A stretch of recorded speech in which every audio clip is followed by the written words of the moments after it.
সর্বনাশ হয়ে গেছে।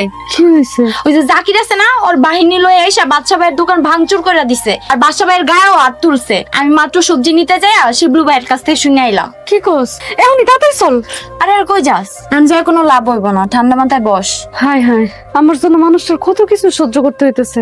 তার তো কোনো দোষ নাই, আমি তারে কেমনে আমার বুক দেখামু কত। শোন পায়েল, জাকির তোর পিছে যেভাবে লাগছে, আমার মনে হয় খুব তাড়াতাড়ি একটা সিদ্ধান্ত নিতে হইব। হয়তোবা তোরে কাউরে বিয়া করে ফেলতে হইব, নাইলে এই এলাকা ছাইরা চলে যেতে হইব।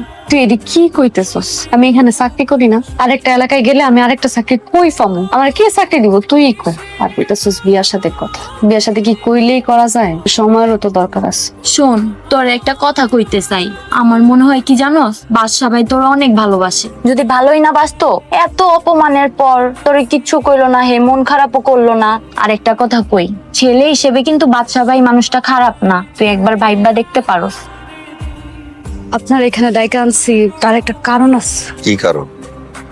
আমি আসলে বুঝতে পারি নাই, আমি আপনার হাত ধরছি এর জন্য আপনারে ওরা এত অপমান করব, এত মার দিব।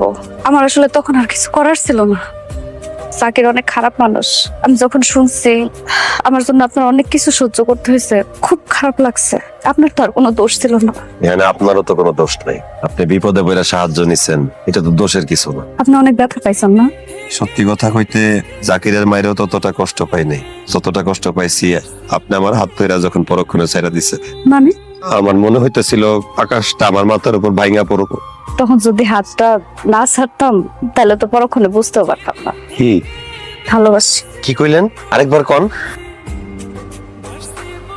আমি আপনার সত্যি অনেক ভালোবাসি। রানীর চোখে পানি মানায় না, আমিও তোমার অনেক ভালোবাসি।